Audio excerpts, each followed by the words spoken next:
Assalamualaikum warahmatullahi wabarakatuh. Halo semua, jumpa lagi bersama saya tentunya Fitri dalam acara podcast Ruang Kelas. Ngobrol santai seputar pendidikan mulai dari meja belajar sampai dengan kebijakan besar. Waktunya masuk kelas. Pendidikan yang berkualitas tentunya bermuara kepada taraf hidup yang sejahtera. Namun untuk menuju itu, selain dengan pendidikan formal, kita juga membutuhkan yang namanya pendidikan informal. Nah, pada episode kali ini kita telah hadir narasumber yang luar biasa, yaitu Ketua Himpunan Lembaga Pelatihan Seluruh Indonesia DPD Kepulauan Riau. Hadir Bapak Nur Halim. Assalamualaikum Bapak. Apa kabar Bapak? Sehat? Baik, sehat Fitri. Alhamdulillah. Fitri gimana? Alhamdulillah saya sehat Pak. Terima kasih ya Pak sudah berkenan hadir di studio kita. Sama-sama. Ya kemarin sempat sibuk ya Pak ya, dan sekarang meluangkan waktu bincang-bincang terkait pendidikan di ruang kelas. Oke, siap. Bagi yang belum tahu, beliau ini adalah Ketua Hilsi DPD Kepri ya Pak ya. Boleh Pak dijelaskan sedikit Hilsi ini seperti apa Pak? Kawan-kawan, anak-anak yang proses dari masuk dunia kerja ataupun yang di sini khususnya larinya ke tenaga kerja. Oh iya Pak. Mencocokkan kompetensinya. Jadi untuk itu Hilsi berperan di situ untuk bisa sebelum masuk ke dunia kerja mencocokkan kompetensi dengan pendidikan. Kan tak bisa pendidikan itu langsung ke dunia usaha. Di peran di situlah kira-kira perannya Hilsi yang utama. Yang utama. Siap.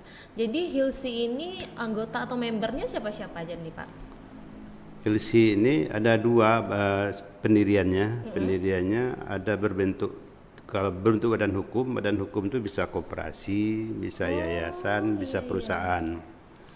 Cenderung di wilayah Kepri ini itu karena menyangkut dengan dunia usaha, dengan industri itu berbadan hukum. Badan hukumnya berbentuk PT. Betul. Ini rata-rata lembaga pelatihan kerja di kota Batam dan wilayah provinsi Kepri itu rata-rata badan hukumnya berbentuk PT. Karena untuk bisa kerjasama harus ada badan hukum yang bisa. Kalau yayasan kan sifatnya sosial. Iya Pak, betul. Kalau koperasi sifatnya internal kan, untuk mendukung anggotanya. Jadi itu gambaran.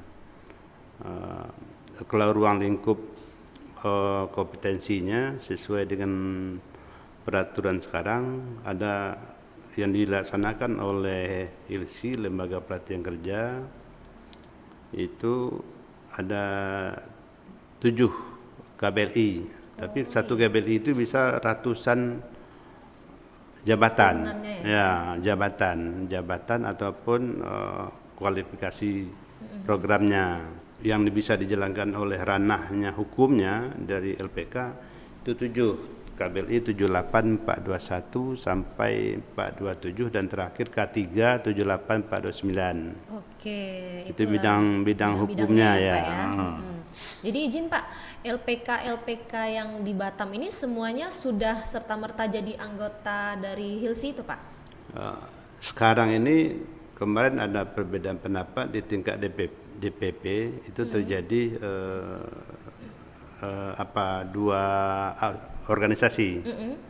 Di sini ada tambahannya namanya Porlat. Dipecah istilahnya. Jadi bertambah satu lagi, satu jadinya lari ke Hilsi. Hilsi ini yang lama. Jadi kalau Hilsinya cenderungnya larinya ke pelatihan itu. Ke pelatihan ya Pak ya. Berarti semua LPK belum tentu ya Pak jadi anggotanya Hilsi, tapi bisa dia milih ke Porlat, bisa ke Hilsi, bisa ya, Pak, ya? Sementara anggota kita sekarang itu sudah mencapai baru di Kepri ini sekitar 48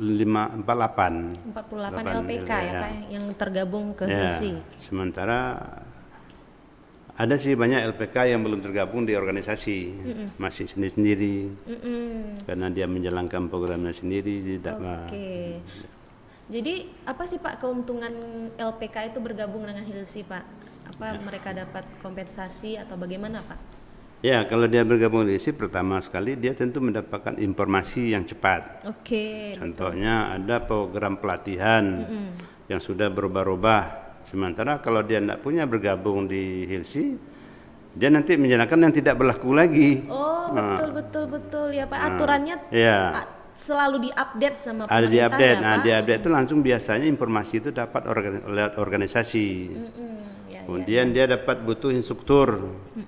Tentu dapat informasinya dari organisasi. ya, Apa-apapun untuk peningkatan cenderungnya lebih cepat di organisasi. betul. Ya, Contoh, dia sudah melakukan pelatihan ingin diuji kompetensi dengan LSP. ya, Itu cenderungnya dia kesulitan mencari untuk yang pas. Karena HILSI sudah ada jejaringannya dari pusat ke daerah, dapat informasinya lebih cepat. oh iya betul Pak. Contohnya instruktur tadi ya Pak ya. Ya, Kalau mau butuh instruktur, tentu harus yang ada sertifikatnya, begitu ya Pak? Ya, kalau itu kan instruktur, syarat mendirikan LPK harus ada instruktur. Oh siap. Syarat mendirikan LPK harus ada instruktur, harus ada sarana, harus ada tempat, nanti yang wajib. Sama juga sih dengan pendidikan, harus ada sarana, guru dan program. Oke. Nah, program dari ILSI ini harus mengacu ke apapun namanya, harus mengacu ke Kemenaker. Kemenaker. Ya, SKKNI. Oh iya. SKKNI. Jadi tidak boleh, karena urut di lembaga pelatihan itu tidak boleh semena-mena aja membuat program pelatihan, harus ada rujukannya. Nah, jadi tugas HILSI hanya melaksanakan dan mencari klaster-klaster atau program-program yang cocok untuk dunia industri. Oh iya. Kalau pendidikan kan mencetak kan hanya untuk cerdas saja kan. Betul Pak. Nah, tapi kalau untuk yang masuk kerja sesuai, misalnya yang cocok, misalnya ibaratnya kalau HILSI itu mencocokkan dunia kerja dengan dunia pendidikan, more sama skrup gitu. Iya. Kalau pendidikan tidak tahu dia skrupnya gitu, apa cocok atau enggak gitu kan. Betul. Nah, di HILSI LPK ini dengan mengacu yang sudah dibuat oleh Kemenaker itu tinggal mencocok-cocokkan. Ini kurang ilmunya ditambah.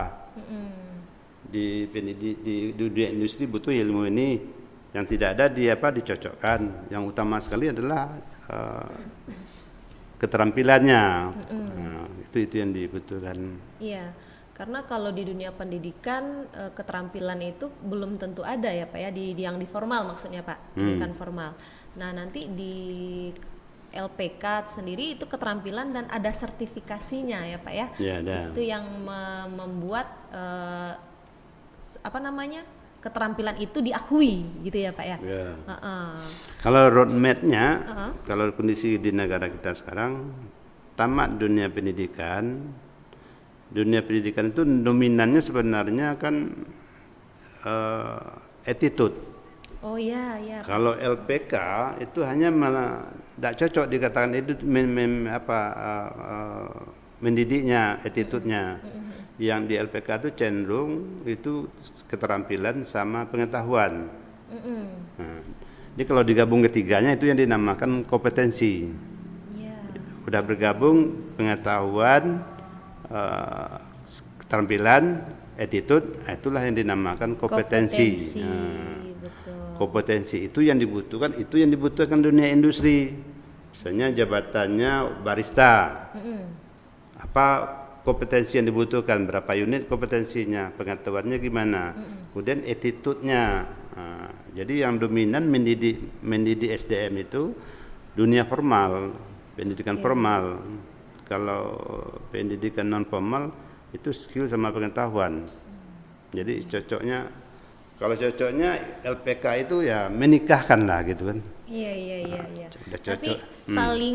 saling ini ya Pak ya, tapi saling terhubung ya Pak, saling terhubung. Harus dihubungkan, dicocokkan gitu kan.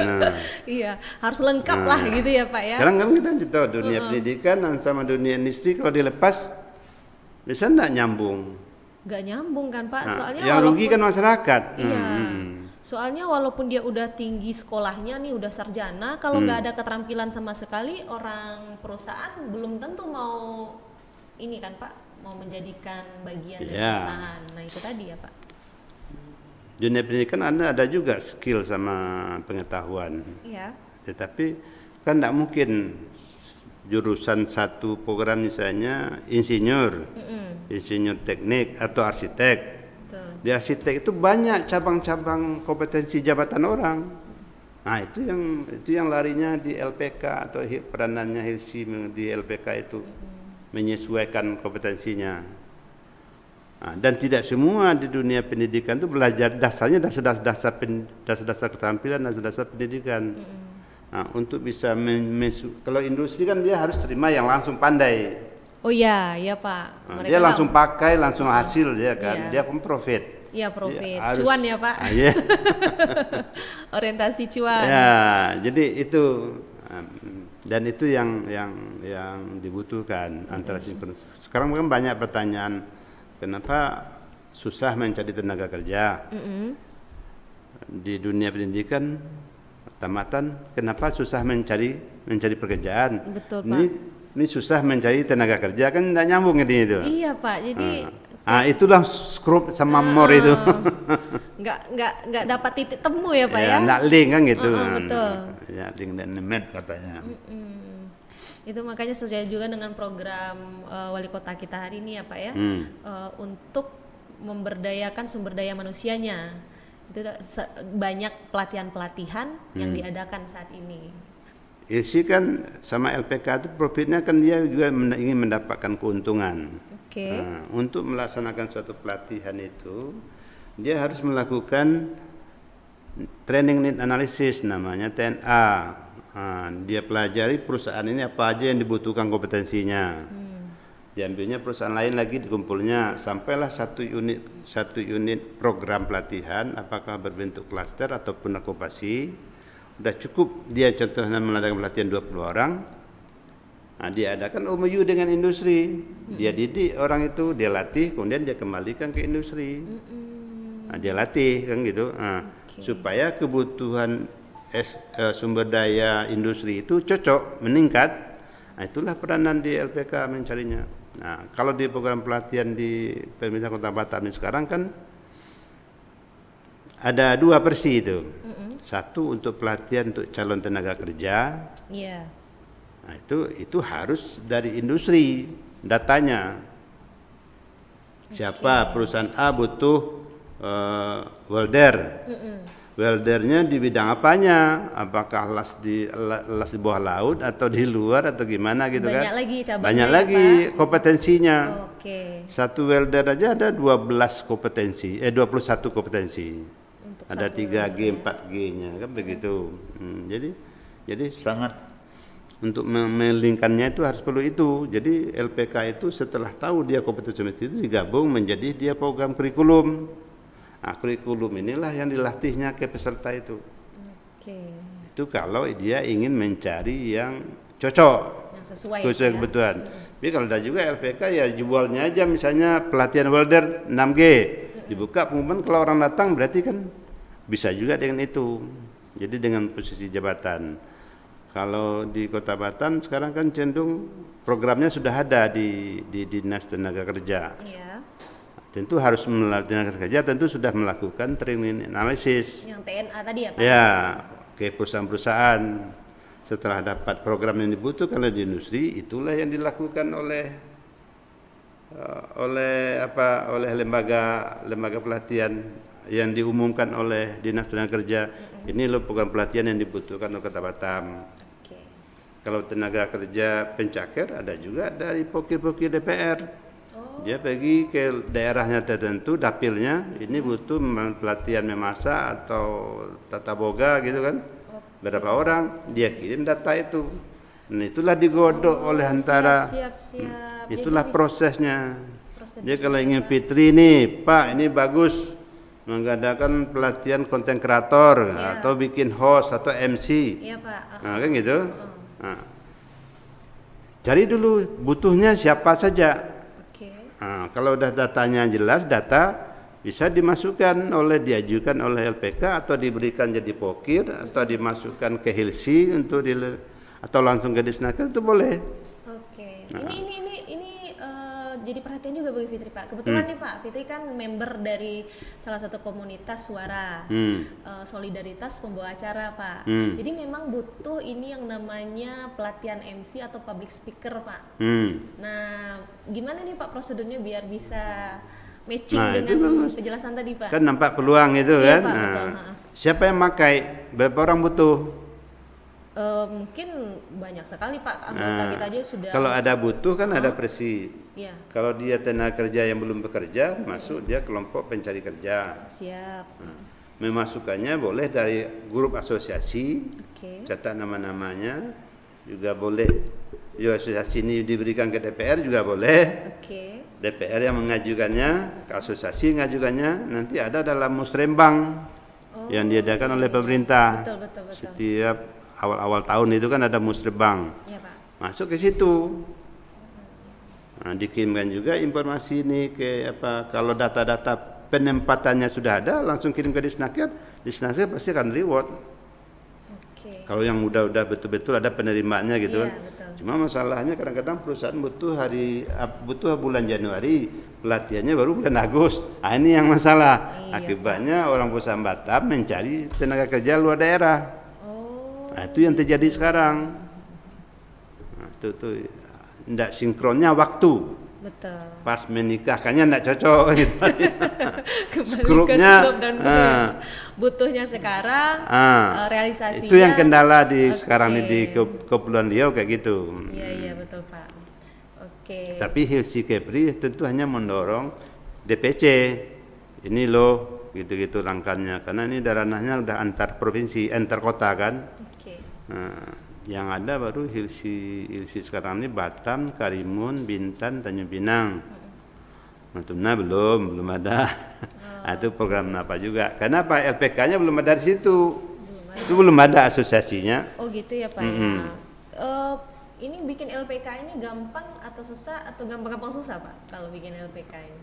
LPK ini yang penting, LPK ini kan tentu lu ownernya itu visinya apa dulu.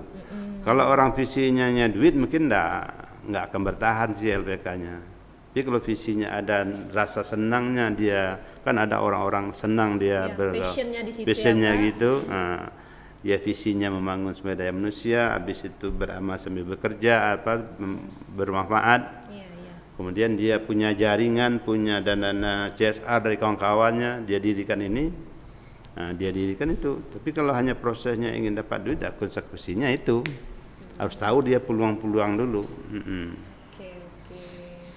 Itu kalau kendalanya di Saat ini yang di sedang sana terjadi ini. ya, Pak, Tapi ya? kalau cara mendirikan LPK gampang, online semua sekarang. Oke. Daftar di online, isi dokumen semua, ada buat akta notaris, lengkapi semua kan. Udah masuk online, nanti dibaca oleh Dinas Tenaga Kerja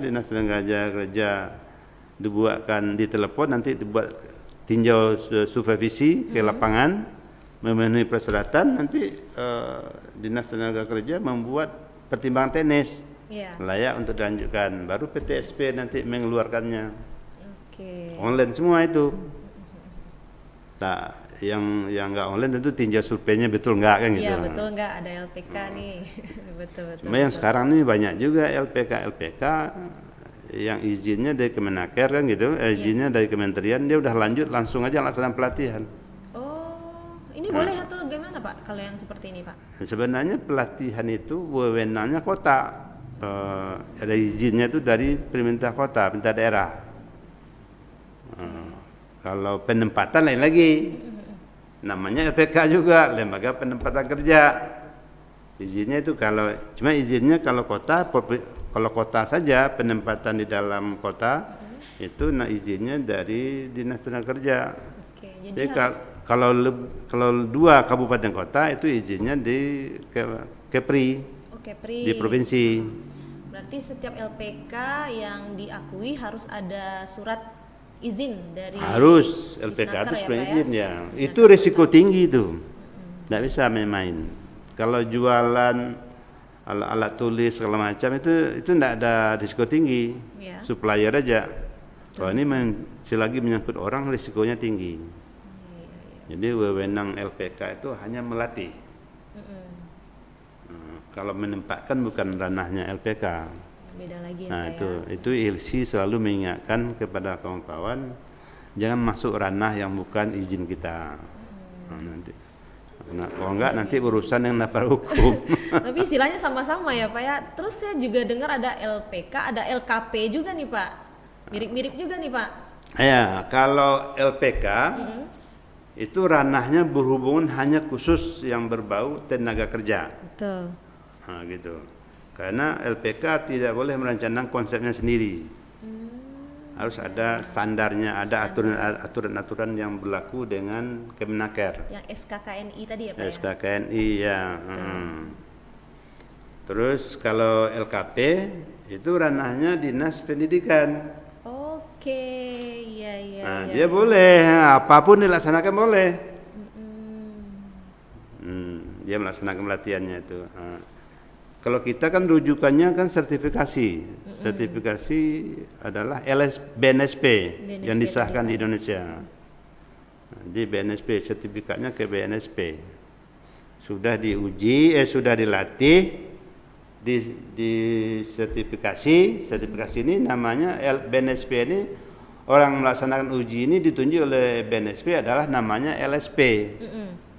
Nah, LSP, jadi selesai dilatih harus disertifikasi. Diuji ya Pak ya. Ya, ada diuji. asesmennya ya Pak ya. Sekarang pertanyaannya muncul, benar itu Pak bisa dijaminan? Nah, itu bukan benar atau salahnya. Pemilik sertifikat boleh komplain, perusahaan yang memegang boleh komplain. Ini barista sudah ada sertifikatnya, tapi setelah diuji dibuat tidak bisa. Dia bisa komplain ke BNSP, ke LSP, dan itu akan diurut itu. Siapa salahnya? Kenapa dia lulus? Nah, nanti salah asesornya di blacklist. Oh begitu. Nggak boleh lagi kan gitu. Ada turunannya.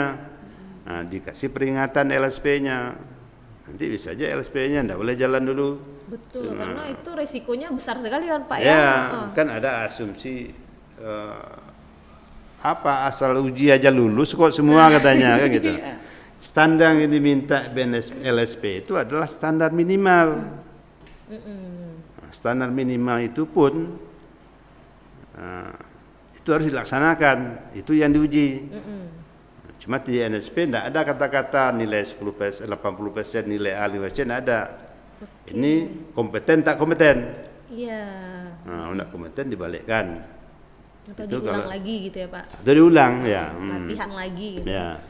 LSP itu juga ada 3, LSP 1, SP 2, SP 3. Oh ada tingkatannya juga ada Pak lagi. ya? Seperti apa nih Pak tingkatannya? Kalau perguruan tinggi SMK mendirikan LSP untuk lingkungan sendiri namanya LSP 1. Kalau industri misalnya Toyota ingin mensertifikasi, tidak boleh Suzuki dia masuki, hanya yang Toyota aja yang diujinya. Oh lebih ini ya, lebih fokus ya Pak ya? Kalau yang bebas itu yang bisnis kategorinya itu LSP 3. Orang baru lahir ingin diuji kompetensi boleh. Oh, maksudnya ke LSP mana tadi Pak? LSP 3 itu. Oke. Itu sertifikasi LSP 3. Berarti nggak harus pendidikan formalnya A, B, C gitu ya Pak ya? Nah, ada model Bu Susi kan menteri. Nah, maksudnya ke LSP 3 berarti ya Pak? LSP 3. Oke. Dia tamatan pendidikannya SMP tapi dia masuk level 9. Jadi kalau SP 3 itu bebas siapa, yang penting dia kompeten. Oke. Mau tamat mana mau enggak kan gitu. Jadi memang sangat bergandengan ya Pak ya, pendidikan formal dan juga informal. Ya ada apa seperti mur dan bot tadi. Ya sebenarnya gini, kita mencari tukang. Orang tukang ini pandai enggaknya kan enggak tahu kita. Iya betul. Dengan adanya sertifikasi ini enggak ada ragu lagi. Kalau dia nggak pandai kita bisa protes ke LSP-nya. Walaupun tukang ini adalah seorang sarjana ya Pak ya. Iya, walaupun pendidikan formalnya sarjana. Iya. Dia harus lulus standar minimal itu dulu. Berarti memang berat juga tugas HILSI ini Pak, memastikan ini ya Pak ya. Iya, kita kan membantu. Membantu itu kan kalau ada peluang uang kan dapat juga. Iya, boleh lah. Orang melatih kan gitu. Finansialnya di situ. Misalnya gitu. Tapi sebenarnya kan kesenjangan antara dunia usaha dengan pendidikan. Suatu kebijakan itu kalau sudah keluar izinnya kan itu aja dijalankan. Sementara orang sudah generasi baru, perusahaan sudah membuat produksi baru, las sudah sistem robot. Sementara di pendidikan belum ada robotnya. Nah, di sanalah perannya LPK menyambung, atau BLK. BLK itu Balai Latihan Teknik yang punya pemerintah. Itu Balai Latihan Teknik itu yang dikelola oleh Menteri Kemenaker. Kalau pendidikan umum, pendidikan normal formal itu Dikbud kan? Pendidikan, Menteri Pendidikan. Itu kalau bedanya. Sebenarnya kalau kita bicara hanya skill sama pengetahuan, SMK itu cukup 1 tahun tidak bisa. Tapi yang mahal itu adalah attitude. Makanya pendidikannya 3 tahun. Attitude masuk kamar mandi, attitude masuk rumah, kan gitu. Sekarang orang bicara attitude, apa itu attitude? Kalau cocoknya, yang cocok sekarang bagusnya dijadikan aja SOP. Iya, seperti SOP. Ya, SOP antri, masuk bank di mana, masuk parkir. Jadi diharapkan ilmu ini terlahir dari pendidikan formal. Jadi kalau attitude kita tidak bagus, letaknya di pendidikan formal. Sebab LPK tidak sanggup mendidik 3 bulan seminggu untuk attitude calon tenaga kerja. Iya, Pak, betul. Hanya memberikan informasi kayak gini loh di perusahaan. Ini syarat-syaratnya, attitude-nya, SOP-nya patuhi. Mengingatkan 5 posisinya. Tapi kalau skillnya bisa dilatih. Kalau pelatihan itu tak ada yang tak skill kalau diulang terus. Kalau sekolah masuk jam 7.30, di sekolahnya boleh masuk jam 8, itu tidak mendidik attitude. Kan sepakatnya 7.30. Itu harus disiplin, hasilnya disiplin. Tak boleh tawar menawar masuk 70 harus gitu. Kalau tidak ada konsekuensi gitu. Nanti setelah di dunia kerja, itu terasa.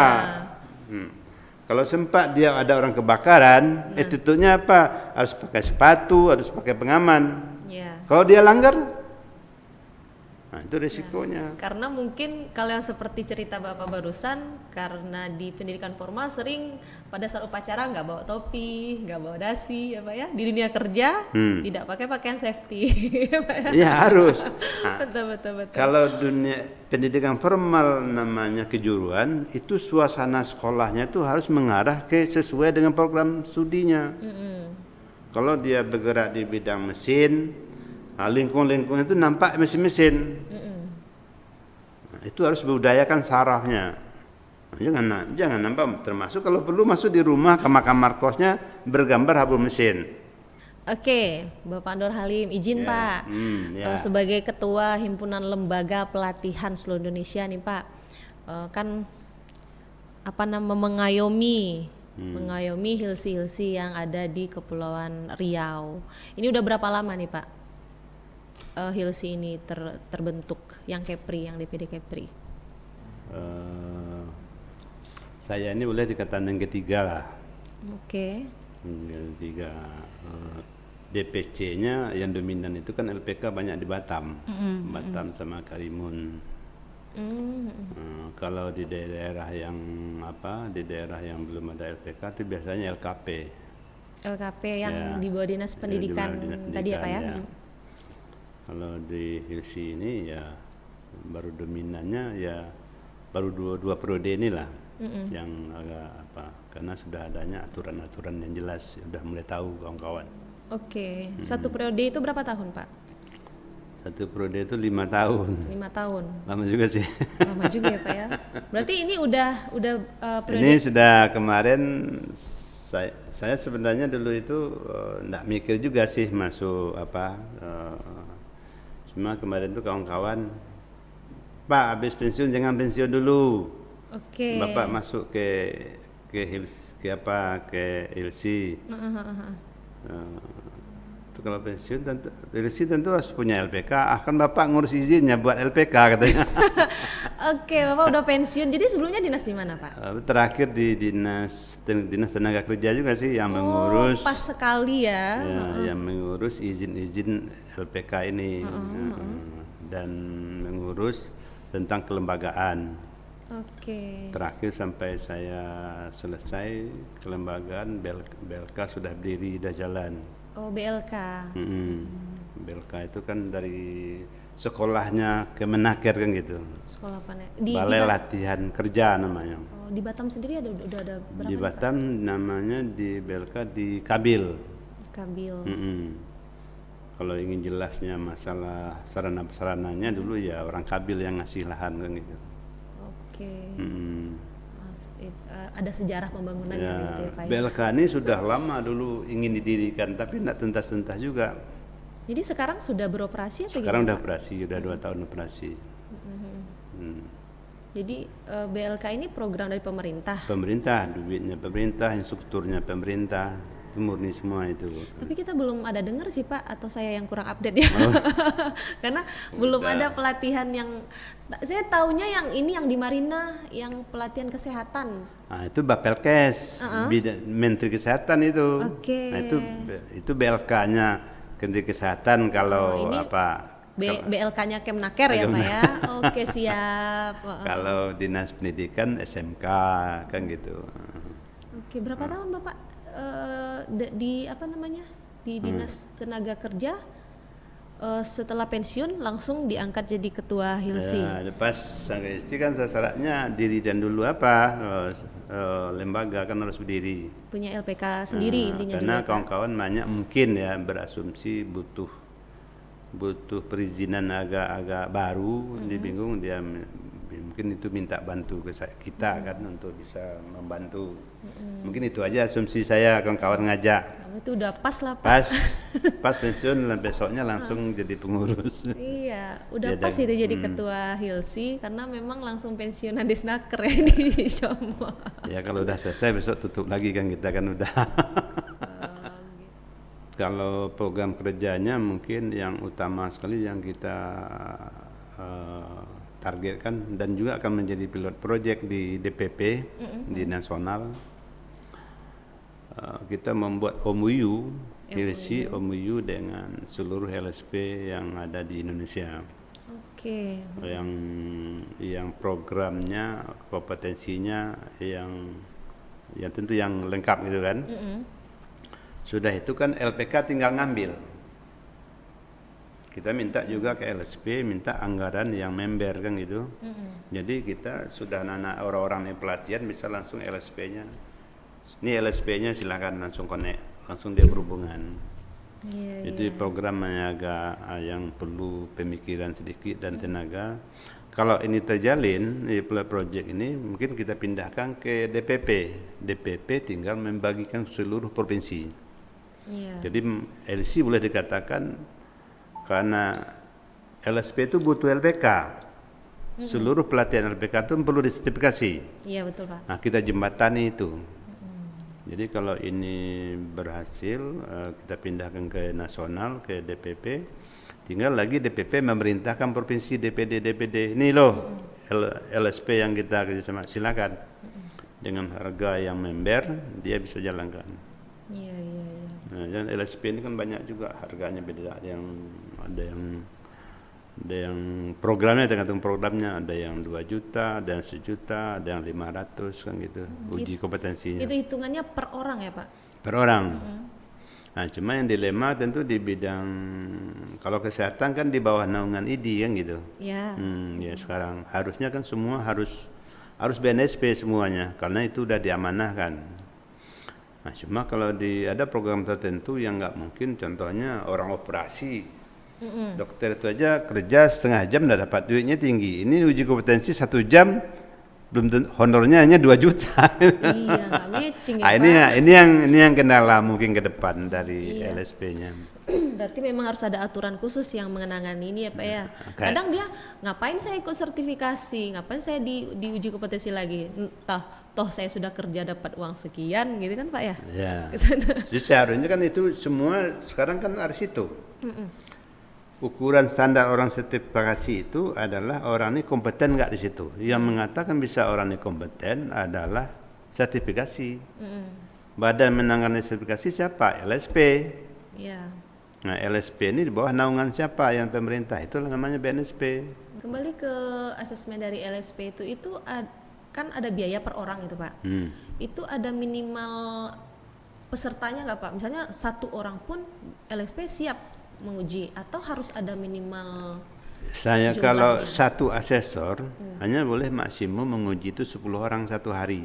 Oke, maksimal 10. Ya. Minimalnya berapa Pak?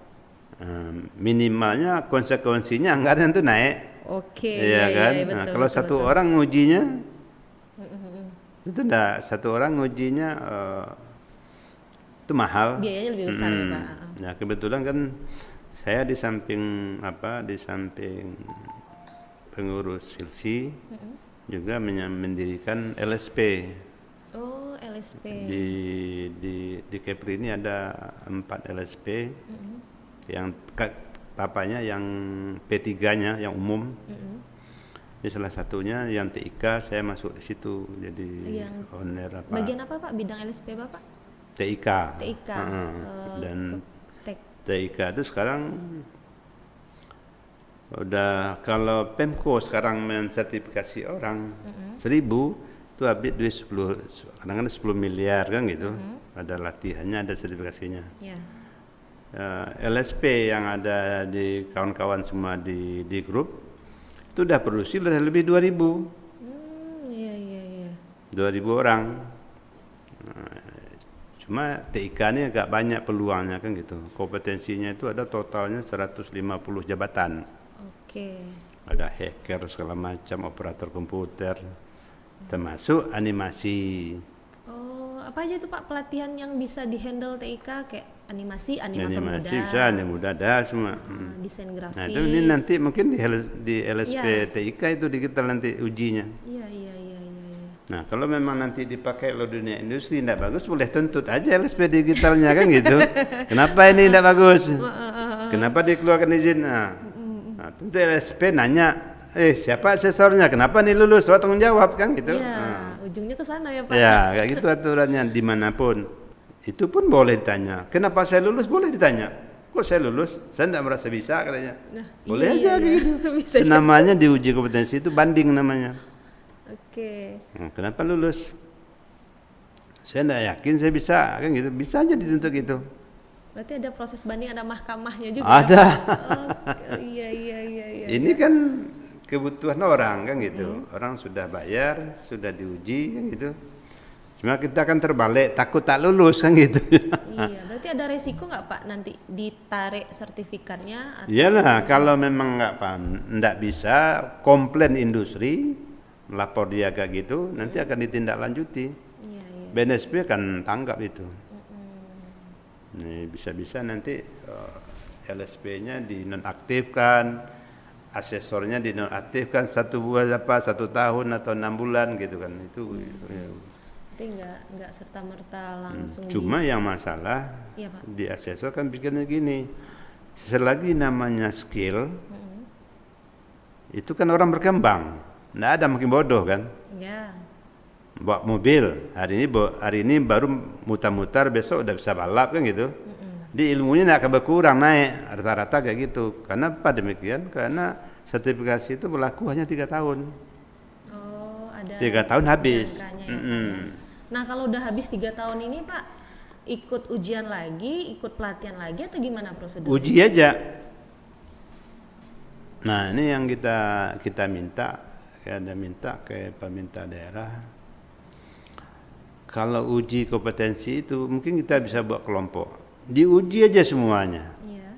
Perusahaan kita minta ke perusahaan mana yang diuji kompetensinya, uji aja. Kan biaya lebih murah uji aja dibanding pelatihan atau bintek tambahan gitu kan.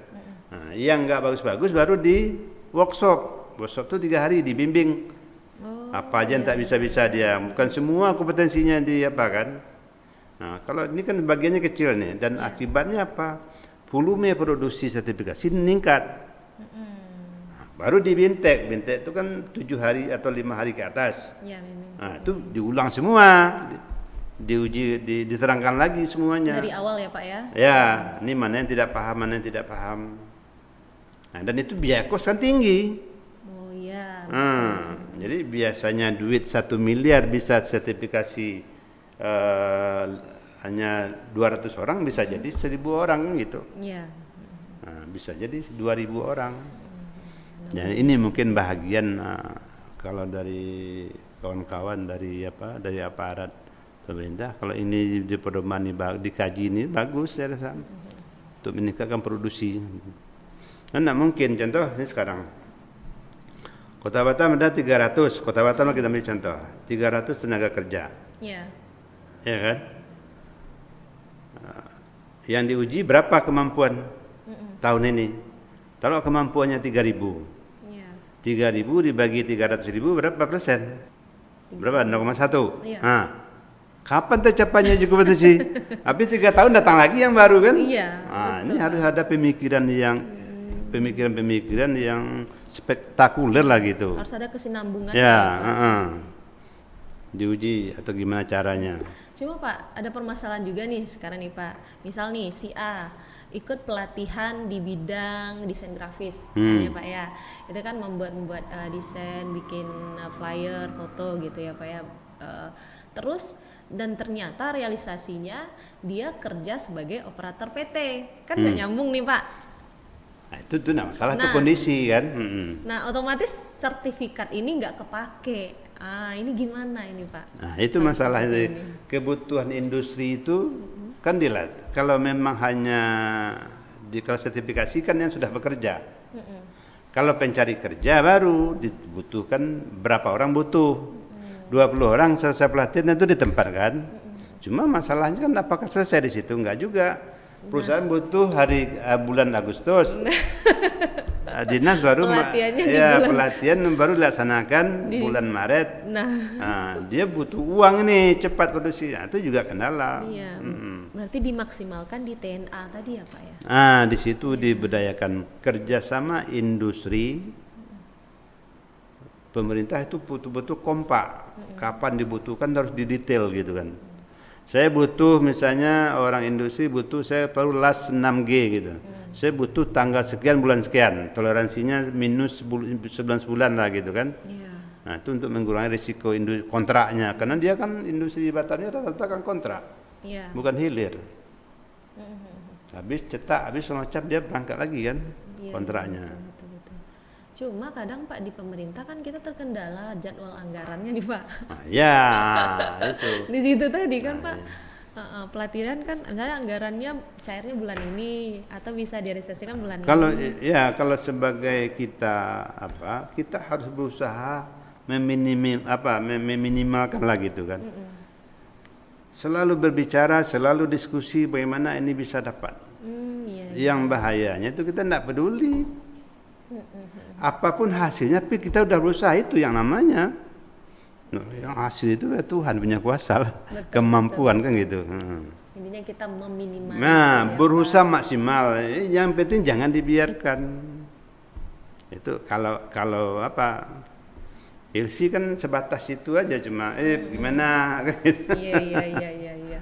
Tapi LPK pun harus proaktif juga ya Pak ya. LPK terpaksa proaktif kalau enggak dapat duit. Iya. Harus bermitra kan harus bermitra. Kalau enggak ya terpaksa memakai medsos laksanakan juga, mitra ya juga semua laksanakan. Oke, promosi gitu. Ya laksanakan terus. Nah itu kalau LPK kan gitu posisinya. Oke, contoh nih Pak, misalnya satu LPK mau bermitra dengan perusahaan A, B, itu melalui izin HILSI atau gimana Pak? Kalau contoh gini, kalau prinsipnya HILSI itu kan menaungi dan mewadahi kan gitu. Contoh, HILSI sudah MOU dengan seluruh LSP, sudah diberitahukan informasinya. Udah langsung aja lagi, ngapain pula tergantung HILSI. Berarti nggak perlu rekomendasi nggak dari perlu HILSI lah, gitu kan ada pungutan-pungutan lain. Kalau ada jatah dikasih aja. Kalau ada rezeki. Ada rezeki kasihlah LSP untuk beli pulsanya kan gitu, pengurus. Lah. Kan kan untuk bersama kan gitu. Tapi kalau bisa dengan iuran 50.000 sebulan ya sudah itu aja lah sana. Tapi itu perlu dibincangkan lagi itu ya Pak ya, Ya. karena untuk survei-survei Iya. butuh juga kan untuk transportasi. Ya kalau masalah tenaga kerja ini kuncinya sudah mulai ibaratnya memang harus kalau ilustrasinya kalau kita ke keluarga harus dipikirkan ibarat menikahkan anak, semua harus memikirkan. Harus industrinya, pemerintahnya, perusahaan lembaga terkaitnya itu harus sama-sama mau. Jadi kalau sudah hendak mulai saja malas tuh udah nampak risikonya.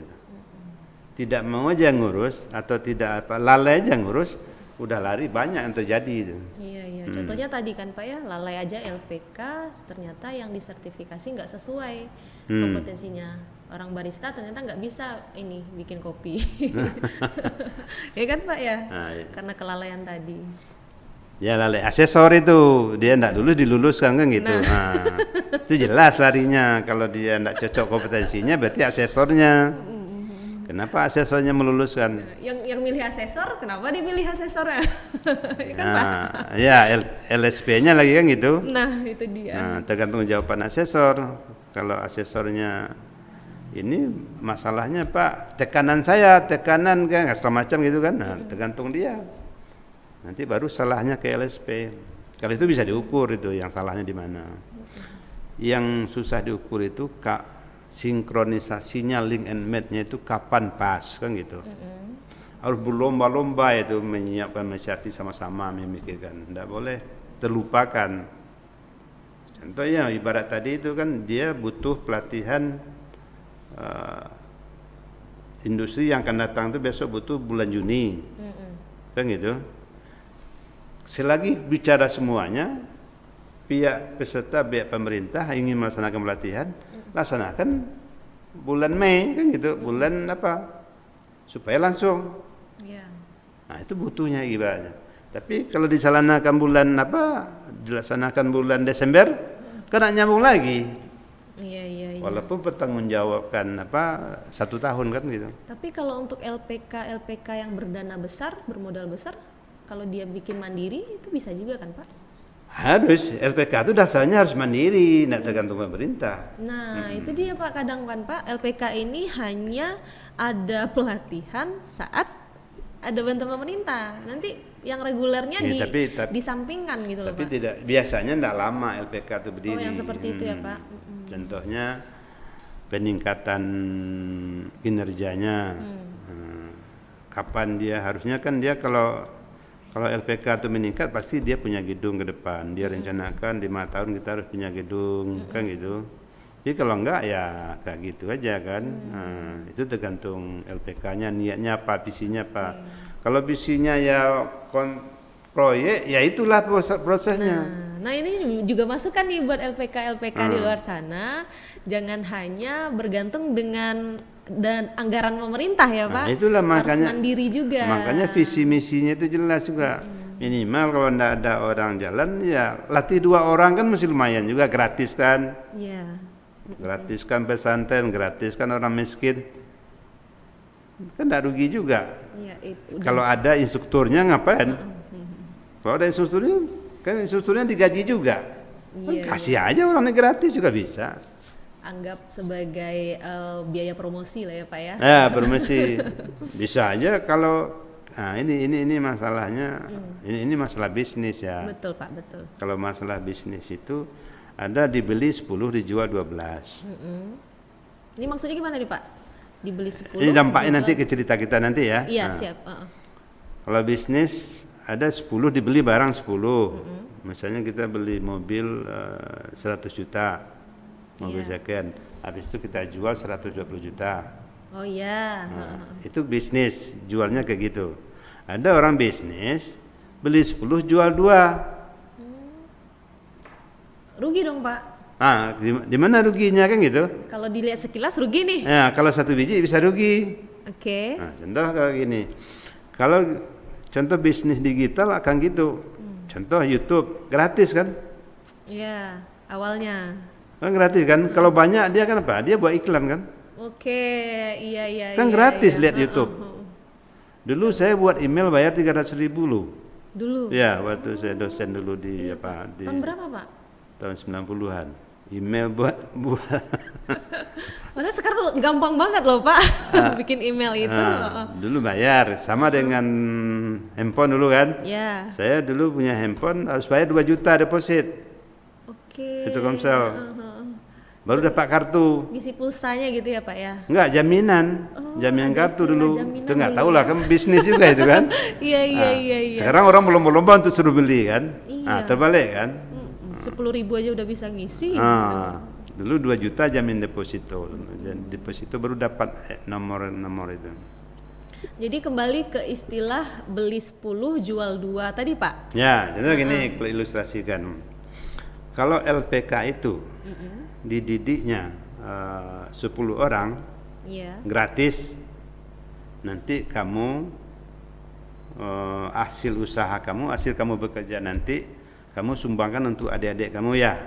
Oke, iya. Mau berapa? Apa tergantunglah perjanjian silaturahimnya kan gitu. Nah, adiknya ini kan udah ada biaya untuk pelatihan untuk adiknya. Terus adiknya tamat. Yang A tadi sama yang B kan dapat bertambah kelipatannya. Oke. Apakah mutunya atau volumenya yang diproduksikan gitu. Iya. Nah, lama kelamaan LPK-nya Berkembang. punya duit sendiri kan? Iya, ada modal. Berarti ada modal berapa tahun? Dari alumni Dari tadi alumninya. ya, Pak? Masa alumninya kamu kerja enggak? Kamu saya didik mau enggak? Pelatihan ini mau? Tapi mau enggak setelah kamu kerja kamu bayar atau kamu sumbangkan ke adik-adik kamu? Itu beli berapa? 10 kan? Iya. Beli 10 kan untuk membiayai itu. Jualnya berapa? Gratis. Tapi malah jangka panjang ya, Pak ya? Ya, itu tergantung visi. Iya. Nah, kalau visinya hanya proyek kayak gitu, kalau visinya kayak gitu ya tahannya itu enggak bertahan kan gitu. Oke. Masuk juga, Pak, seperti itu ya. LPK juga tantangan ke depan tidak bisa lagi yang model itu. Besok udah legas digital. Ini contoh. Sekarang developer kan anggap orang developer kan perumahan. Ya. Nah, sekarang anggap nih membuat program-program pelatihan itu developer. Jual itu. Apakah presentasi sama instrukturnya, sama apanya, jual itu sebanyak-banyak, produksi terus. Itu LPK sudah jadi developer karena dia yang berwenang menjual. Apakah membuat pelatihan anatomi tubuh, apakah dibuatlah program-program online itu kan? Ya. Nah, kalau kita cerita nih contohnya anatomi tubuh itu kan lepasan kulit-kulit. Ya. Itu kalau di kulit kan dicari dulu mayatnya. Iya betul, Pak. Kalau kedokteran kan harus sekolah 2 semester misalnya gitu. Berapa habis Berapa duit itu kan? biayanya itu, Pak, beli, ya? beli mayat kalau perlu kan gitu. Prosedur untuk Prosedurnya. bayar beli mayat itu. Kalau ada, mana tahu beli mayat kan gitu. Oh. Atau sewa kan gitu. Emang Pak, ada tunggu juga dulu, ya, Pak? sewa dulu kan gitu. Itu enggak tergantung ya, bukan pengertian sewa enggak tahu kita ya. Tapi Iya. yang jelas ada Misalnya ya, ada Pak, ya? ya, ada biaya nanti akibatnya. ada kosnya di situ. Ada kos di situ. Nah, sekarang dengan media digital, buka kulit 1, buka kulit 2, gampang kan lihat di layar aja. Nanti baru magangnya lihat gimana kulit orang itu, ada kecelakaan. Ini kulitnya lapis 1, lapis 2. On job training atau magang atau namanya praktek. Yang harusnya kuliahnya 2 semester jadi bisa 2 jam. 2 jam lewat video ya, Pak. Dengan belajar digital.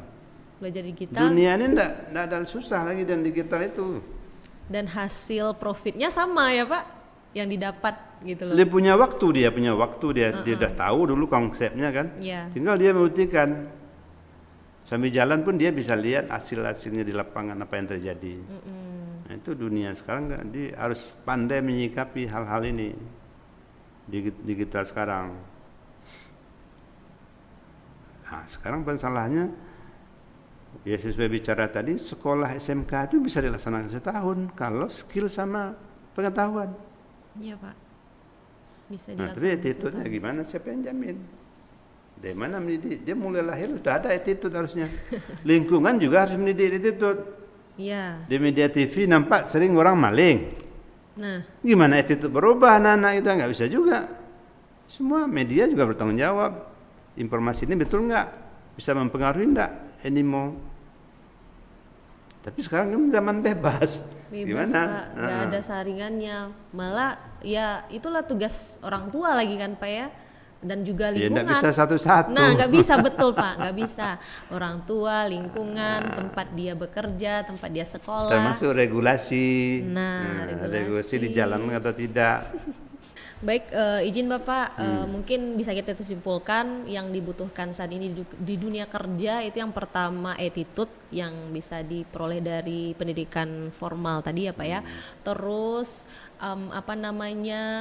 kompetensi Ya. yang diterima dari pelatihan di pendidikan informal, dan juga adanya sertifikasi tadi ya Pak ya, yang menguatkan kompetensi Standar, tadi. Betul. Oke, baik, terima kasih Bapak. Oke. Ngobrol kita hari ini Ya. luar biasa membuka paradigma kita tentunya tentang dunia kerja, dan juga buat LPK yang belum bergabung di bawah Hilsi boleh gabung tentunya di Hilsi karena sangat menguntungkan sekali. Yang pertama mendapatkan update terbaru tentang pelatihan, dan juga nanti jika ada permasalahan-permasalahan di LPK, Hilsi tentunya siap membantu. Begitu ya Pak ya? Oke, baik. Baik semuanya penonton kami, demikian bincang-bincang ruang kelas kita pada hari ini. Luar biasa sekali di episode kali ini. Buat kamu yang peduli dengan pendidikan, jangan lupa subscribe, like, dan komen, serta share sebanyak-banyaknya video kita.